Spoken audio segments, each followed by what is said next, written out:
In a sad week for America, Trump has fled from his duty.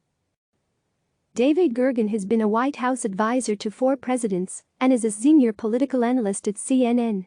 A graduate of Harvard Law School, he is a professor of public service at the Harvard Kennedy School, where he founded the Center for Public Leadership. Tune in CNN Sunday at noon Eastern Time for We Remember, a memorial service for those lost during the COVID-19 pandemic, hosted by Jake Tapper. The opinions expressed in this commentary are his own. View more opinion on CNN. This past week has brought tragedy upon tragedy to our nation. The death toll from COVID-19 passed a grim milestone of 100,000 deaths. The brutal killing of George Floyd ignited mass protests in Minneapolis and beyond, and 7 were shot dead demanding justice in Louisville. But our president was mostly busy with other things, getting into a public fight with Twitter, condemning China over Hong Kong and terminating our relationship with the World Health Organization, an entity that once looked to the United States as the world's leading institution in fighting pandemics. President Donald Trump also took time, of course, to send out a stream of new, controversial tweets.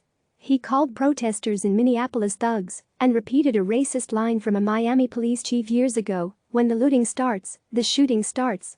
He even retweeted a video in which a supporter says, "The only good Democrat is a dead Democrat."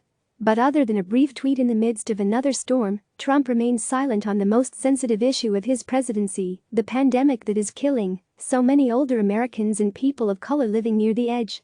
Understandably, with the rash of other news, the press is moving on. But we should pause for one more moment to recognize how sad and sharp a departure his silence is from past traditions of the presidency. Since the early days of the Republic until now, Americans have looked to our presidents to provide protection, meaning and comfort, especially in moments of crisis. After George Washington was sworn as Commander-in-Chief of the Continental Army, Ethan Allen's younger brother, Levi, wrote to Washington in 1776 that he had become our political father and head of a great people. Shortly thereafter, Washington was frequently referred to as father of our country.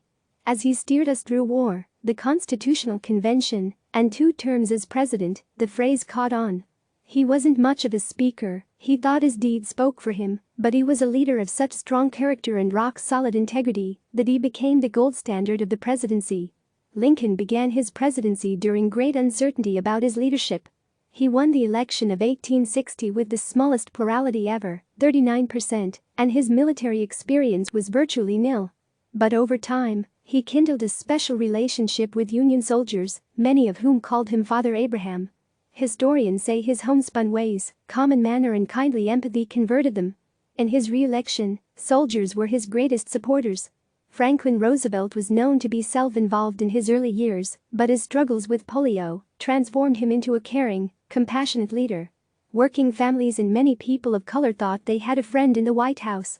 So attached did his followers become that, when he gave a fireside chat on a summer evening, you could walk down the streets of Baltimore and hear every word his family sat in their living room by radio. Historians generally agree that Washington, Lincoln, and FDR were our greatest presidents. All 3 are remembered for their empathy and steadfastness in caring for the lives of average Americans. They continue to set the standard. In contemporary times, it is harder for any president to sustain deep ties with a majority of Americans. We are too sharply divided as a people, and the internet often brings out the worst in us. Even so, several of our recent presidents have found moments when they can unify us and make us feel that at the end of the day, we are indeed one people. In many cases, these moments have come to define their presidencies. Ask any American adult, and they can generally remember 1, 2 or even 3 occasions in which recent presidents connected with us emotionally, stirring our hearts. I remember with absolute clarity the Challenger disaster in 1986. One saw the plumes of the rising spacecraft against a bright blue sky, and then that horrific explosion as it instantly disappeared. Ronald Reagan was one of the few presidents in our history who expressed our emotion so well in a moment of shock and mourning. For hour upon hour, the networks had replayed the explosion, and it seemed so meaningless. But then Reagan used his speech to replace that picture in our minds with a different one, the astronauts waving goodbye. They became our heroes, especially as Reagan, drawing upon speechwriter Peggy Noonan, closed with lines from a World War II poem, "We will never forget them, nor the last time we saw them, this morning, as they prepared for their journey and waved goodbye, and slipped the surly bonds of earth, to touch the face of God." One thinks too of Bill Clinton traveling to Oklahoma City after the bombing there of a federal building in 1995. Clinton, like Reagan, was at his best when he captured tangled emotions and gave meaning to deaths of some of our finest citizens. He not only consoled families in private but moved the nation when he mourned them publicly. As I recall, that's when presidents were first called mourners-in-chief, a phrase that has been applied repeatedly to presidents since. Not coincidentally, Clinton's speech of mourning in Oklahoma City is widely credited with resurrecting his presidency, then in the doldrums. One remembers too George W. Bush standing on the top of a crushed police car in the rubble of the World Trade Center bombing.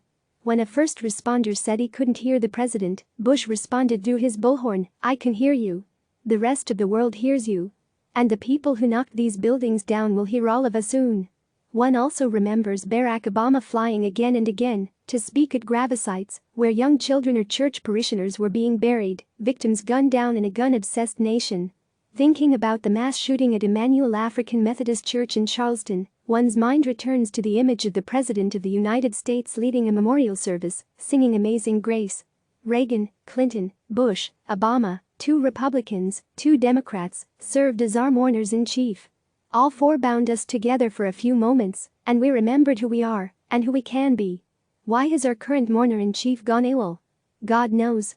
But his flight from responsibility is yet another sadness among this week's tragic losses. Click subscribe to receive the latest news.